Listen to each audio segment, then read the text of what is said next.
Hello बच्चों, कैसे हैं आप सब। आई होप आप सब अच्छे होंगे। आपकी स्टडीज बहुत ही ज़बरदस्त चल रही होगी। मेरा नाम है इंजमाम खान। स्वागत करता हूं आपका अनअकैडमी के शानदार यूट्यूब प्लेटफॉर्म पर। जैसा कि बच्चों आप स्क्रीन पे देख पा रहे होंगे कि हमने लास्ट जो चैप्टर पढ़ा था वो हमने पढ़ा था बेटा डेवलपमेंट, और आज हम उससे कुछ इंपॉर्टेंट क्वेश्चंस और कुछ एनसीईआरटी क्वेश्चन जो है हम इसके एक्सरसाइज क्वेश्चन डिस्कस करने वाले हैं। मतलब हम डेवलपमेंट चैप्टर के आज इंपॉर्टेंट क्वेश्चंस भी देखेंगे और एनसीईआरटी क्वेश्चंस को सॉल्व करने की भी कोशिश करेंगे। चलिए देखते हैं बेटा, पहला सवाल क्या है। For development people look at a mix of option A goals, option B responsibilities, option C accountability and option D none of the above.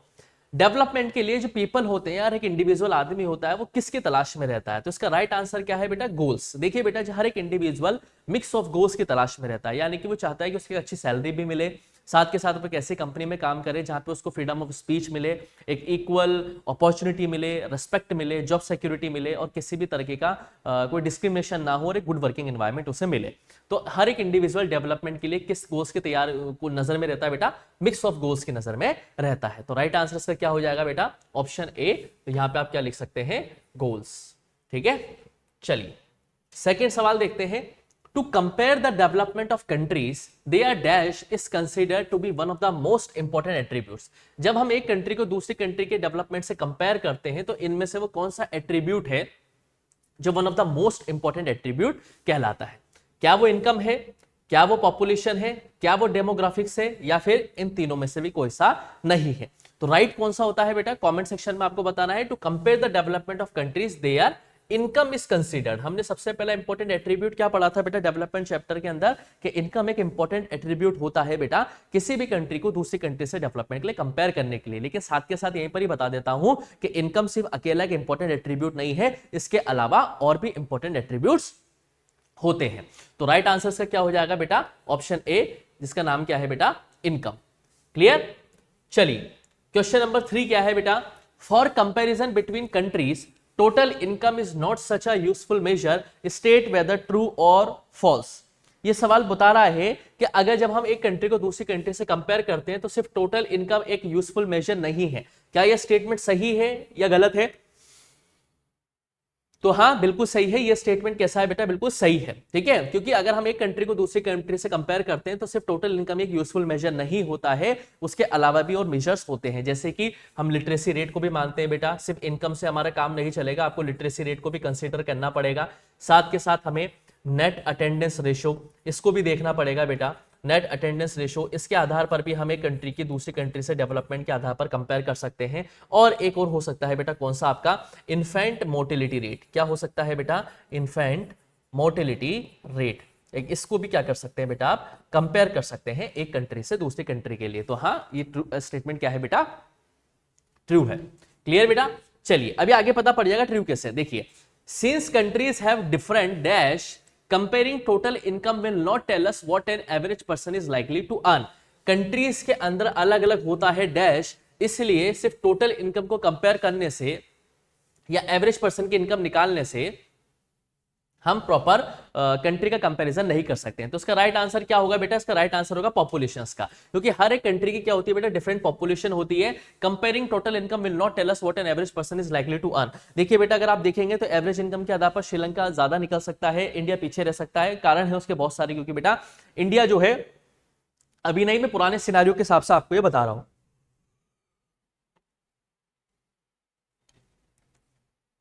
एक सेकंड बेटा,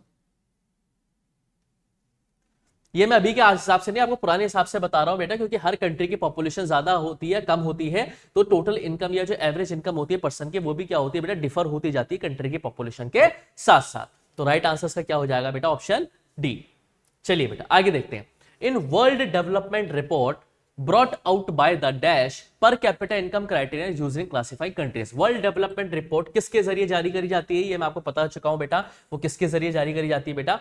वर्ल्ड बैंक के जरिए जारी करी जाती है बेटा। और पर कैपिटा इनकम का जो क्राइटेरिया है वो वर्ल्ड बैंक की वर्ल्ड डेवलपमेंट रिपोर्ट के अंदर ही दिया जाता है।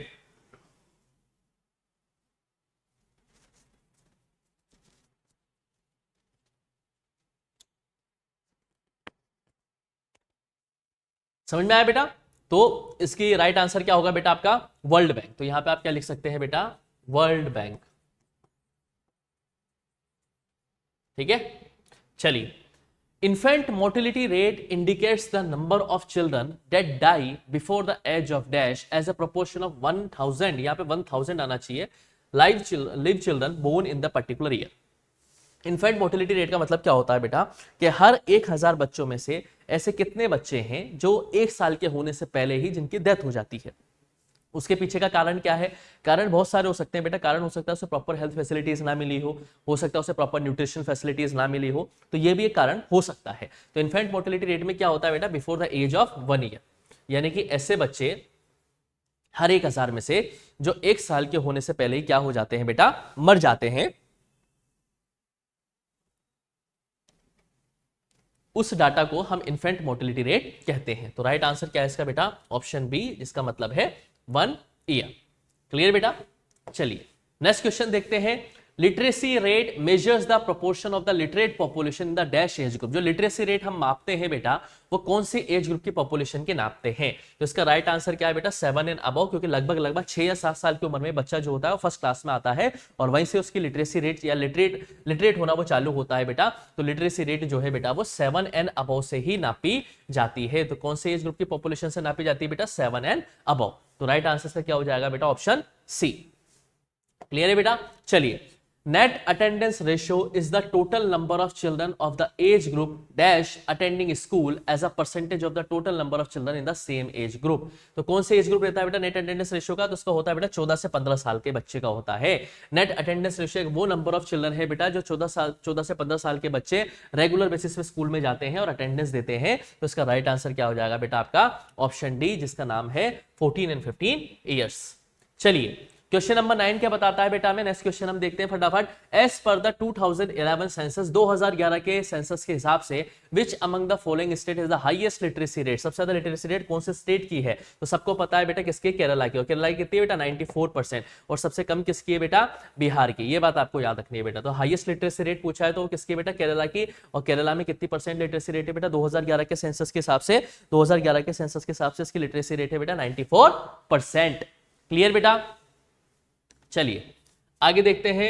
आगे क्या है, as per the 2011 census which among the following state has the highest infant mortality rate. किसकी बात हो रही है, हाईएस्ट इन्फेंट मोर्टेलिटी रेट की बात हो रही है पर 1000 लाइव बर्थ, यानी कि वो कौन सा स्टेट है जिसमें सबसे ज्यादा हर 1000 बच्चों में से 1 साल से होने से पहले बच्चे मर जाते हैं या उनकी डेथ हो जाती है। वो कौन सा स्टेट है जहां पे इन्फेंट मोर्टेलिटी रेट सबसे ज्यादा है? तो वो स्टेट है बेटा बिहार। और सेंसस में बताऊं बेटा तो बिहार के हिसाब से कितना है, 32, यानी कि बिहार में हर 1000 बच्चों में से 32 बच्चे जो होते हैं बेटा वो 1 साल के होने से पहले ही मर जाते हैं due to the lack of nutritional facilities और लैक ऑफ हेल्थ फैसिलिटीज। और सबसे कम इन्फेंट मोर्टेलिटी रेट जो है वो है बेटा केरला की, शायद इसकी 6 या 8 के आसपास है बेटा इन्फेंट मोर्टेलिटी रेट, यानी कि केरला के अंदर हर 1000 बच्चों में से सिर्फ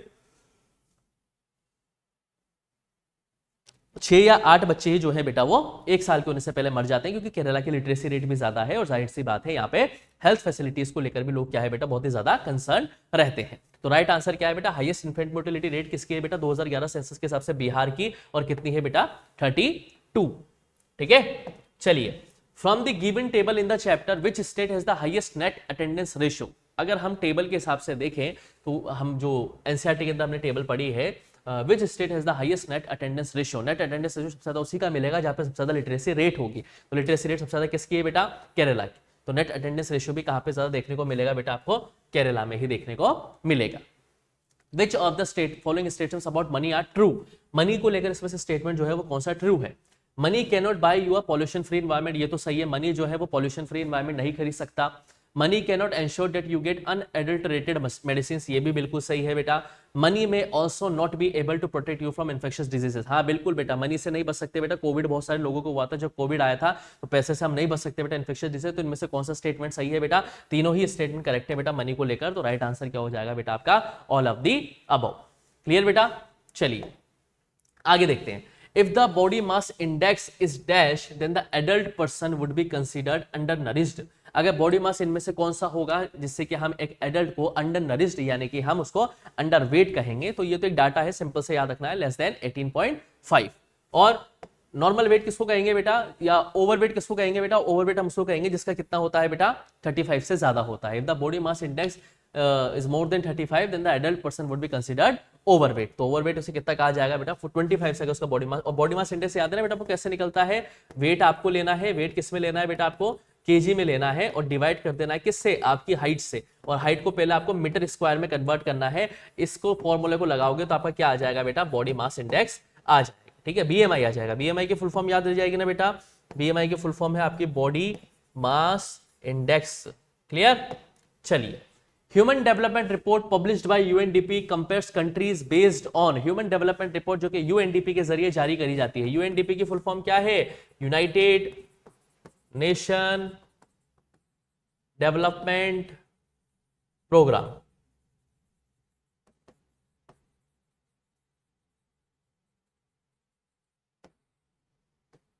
United Nation Development Programme compare करता है कंट्री को दूसरी कंट्री से, तो इसमें किस किस क्राइटेरिया को लिया जाता है, हेल्थ स्टेटस बिल्कुल लिया जाता है, पर कैपिटा इनकम ये भी शामिल होता है, education levels of the people ये भी शामिल होता है। तो राइट आंसर क्या हो जाएगा बेटा इसका, ऑप्शन डी, इसका नाम क्या है बेटा, ऑल ऑफ दी अबव।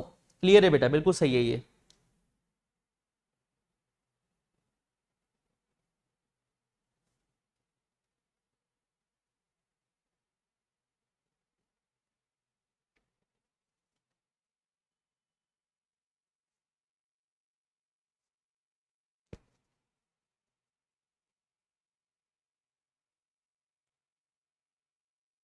ठीक है, चलिए आगे देखते हैं सवाल। As per the 2013 report had the SDI rank of 135 in the world. 2013 report के हिसाब से ह्यूमन डेवलपमेंट इंडेक्स में 135 रैंक किसकी है बेटा, तो इंडिया की है। हालांकि हमारी रैंक जो है बेटा काफी पिछड़ी है, लेकिन ठीक है, इसमें टोटल 193 कंट्रीज है बेटा, है ना। अगर हम यूनाइटेड नेशन के अंदर देखें तो 193 कंट्रीज है बेटा, और इसमें इंडिया की रैंक कौन सी आती है बेटा, 135। Among the following south Asian countries, अगर हम साउथ एशियन कंट्रीज के बारे में देखें तो हाईएस्ट लाइफ एक्सपेक्टेंसी किस कंट्री की है बेटा, तो इंडिया से भी बढ़िया किसकी है, श्रीलंका की। श्रीलंका की लगभग 75 या 76 के आसपास कुछ पॉइंट में कुछ करके बेटा लाइफ एक्सपेक्टेंसी रेट है।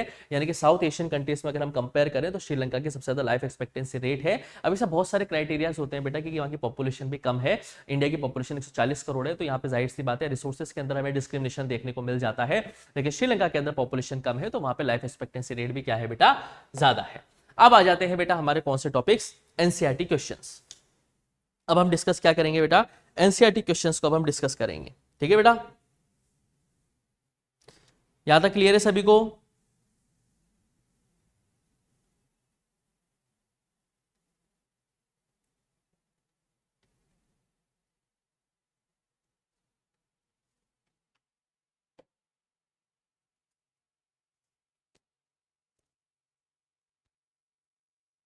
चलिए, development of a country can generally be determined by, एक कंट्री का डेवलपमेंट जो होता है वो किन चीजों से डिटरमाइन किया जाता है, पर कैपिटा इनकम, हाँ ये भी हो सकता है, एवरेज लिटरेसी लेवल ये भी हो सकता है, health status of its people ये भी हो सकता है। तो राइट आंसर क्या है बेटा इसका, ऑल ऑफ द अबव।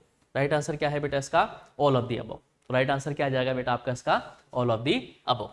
चलिए सेकंड देखते हैं, Which of the following neighboring countries has better performance in terms of human development than India? पड़ोसी देशों में से ऐसा कौन सा देश है बेटा जो ह्यूमन डेवलपमेंट रिपोर्ट के अंदर इंडिया से बेहतरीन काम कर रहा है, तो उसका राइट आंसर क्या है बेटा, श्रीलंका। अभी हम थोड़ी देर पहले देख के आए थे बेटा कि श्रीलंका की लाइफ एक्सपेक्टेंसी रेट जो है वो इंडिया से भी बढ़िया है, और पड़ोसी देशों में सबसे टॉप पे लाइफ एक्सपेक्टेंसी रेट जो है वो श्रीलंका की है। Assume there are 4 families in a country, the average per capita income of these families. अब देखिए 4 फैमिलीज है बेटा, है ना, 1 2 3 और 4, और एज्यूम करते हैं बेटा कि पर कैपिटा इनकम जो है फैमिली से कितनी है बेटा, 5000। If the income of 3 families is rupees 4000, ठीक है, 7000 3000 respectively, what is the income of the 4th family. तो अपन इसकी इनकम मान लेते हैं x, और इधर डिवाइड में कितना ले लेते हैं, 5000। तो जोड़ते हैं इनको बेटा, 7 और 3 10, 10 और कितना हो जाएगा बेटा, 14000। ठीक है, 14000 इंटू एक्स हो जाएगा बेटा। ठीक है, ऐसे निकालेंगे।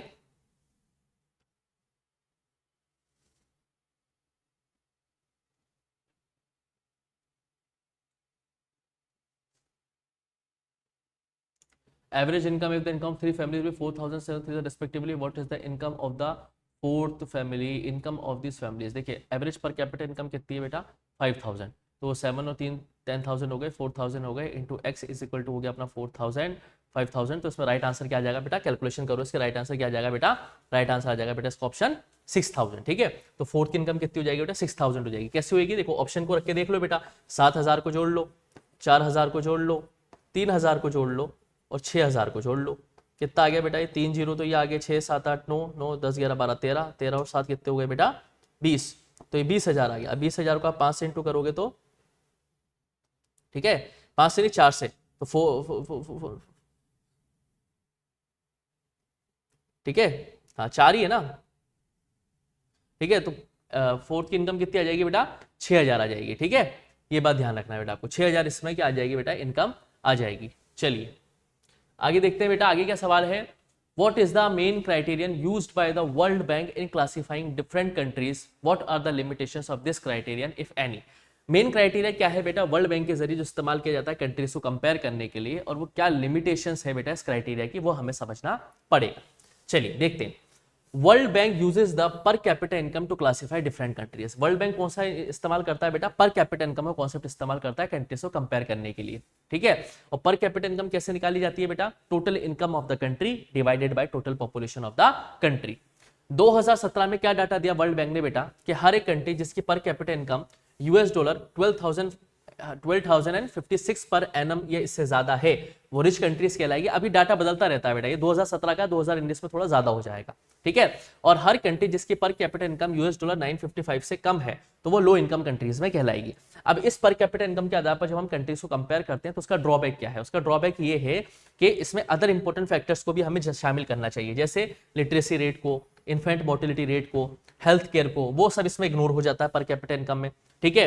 दूसरी बात, अनइक्वल डिस्ट्रीब्यूशन होता है इनकम का बेटा, ठीक है। भाई कंट्री के अंदर एवरेज इनकम जो आपने निकाली है वो तो एवरेज इनकम आपने निकाल ली, लेकिन वो पॉपुलेशन में कैसे बटी हुई है वो हमें थोड़ी पता है, ठीक है। And the economy of the country can not determine the development of the country, और सिर्फ इकोनॉमी से हमें किसी कंट्री के डेवलपमेंट को नाप नहीं सकते, क्लियर। देखिए बेटा इसको, फिर आगे चलते हैं।